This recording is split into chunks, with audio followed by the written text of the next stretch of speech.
What's going on, guys? Donnie Walkoff again, live from the car. I'm doing a quick top 5 Gamecock quarterbacks of all time, and hopefully this doesn't spark too much controversy, but at least it can solidify some of your lists here. Honorable mention, really quick, is going to be, in my opinion, Steven Garcia. While there's guys who embody the positive side of being a Gamecock, he embodied it through and through, for better or worse. Also constructed that, 17-20 passing game against Alabama, so the only number one victory we had there, and was just a really talented player. If you recall, there was a time when we couldn't really decide between Connor Shaw and Garcia. Because of that reason, the talent just, it came really naturally to Steven. Just couldn't get the other stuff right, but definitely is someone to remember. And if some things have gone another ways, he could have been a lot higher. Number 5, this might be the big surprise on the list for you guys, Dylan Thompson. I think he's forgotten about because of his tenure only being basically 1 year as a full starter. But he also is responsible for the highest passing yard total in one season in history. So that's something that people forget about. He didn't really have a lot of help. The team wasn't that good at the time either. This was, basically pre-rebuilding, right before everything went as bad as possibly could. Defense was not that great at all. Most of the big talent had gone on to the NFL already.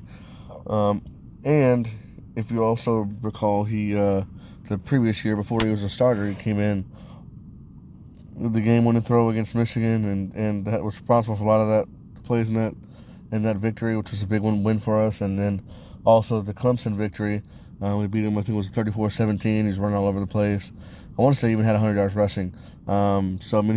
He had his moments as a junior, as a sophomore, that already kind of stamped his place in lore. But having that individual passing yard season really was something that I think went overlooked. And if he had been the starter, when anyone else was around, he could have been high on the record books in a lot of places. So, number 4, number 3, really the rest of the list should look pretty similar to you guys if you've done any looking.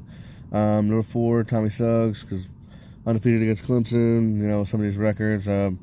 Unfortunately, the Gamecock record books aren't too deep, so that's kind of where he lies. But still, definitely, voice of the Gamecocks. Him and number 3, Todd Ellis.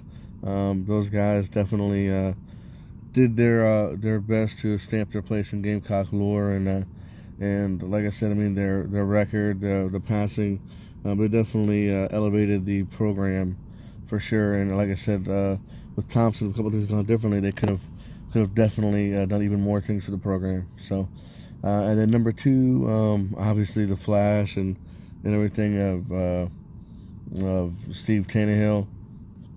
I don't think there's a more iconic player at the position than him, and really revitalized, the team, the program, during a difficult time period, and also set some records, let the ball fly out of his hand, and we won't forget him. Some of the moments he had against Clemson and some other teams, and definitely had some good seasons, and holds a lot of the records that we have, a lot of them. And then number 1, I don't think anyone will argue, is Connor Shaw, and wasn't even a 4-year starter, and he embodies the epitome of what, Gamecock fans love so much about their team and their school, is that grit, the ability to go in there with a messed up shoulder, and have that game against Missouri, we come back down from 17 and go to double overtime and win, to go back in the Michigan game in the Outback Bowl and make these throws, and to always dive head first for these first downs, and always beat Clemson and have the winningest record in program history, have those 11-2 seasons. It's just unmatched, and there was never a character issue for him either. He had a small stint in the NFL. I honestly think he could have done a little bit better. But again, he was more of a by-the-book player, not necessarily blessed with as much talent as some of these other guys. Connor Shaw. And then the last name I want to mention is Jake Bentley. Was on the list, but he has the potential to go all the way to number 1 or 2 in one season.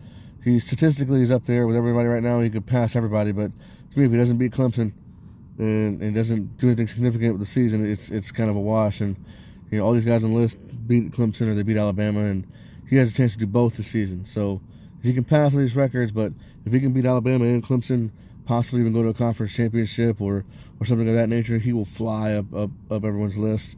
But for right now, he stays someone who just really statistically had the numbers, but just didn't show up in big games, and was just blessed to be able to start, as long as he has. So, anyway, that's all for now, guys.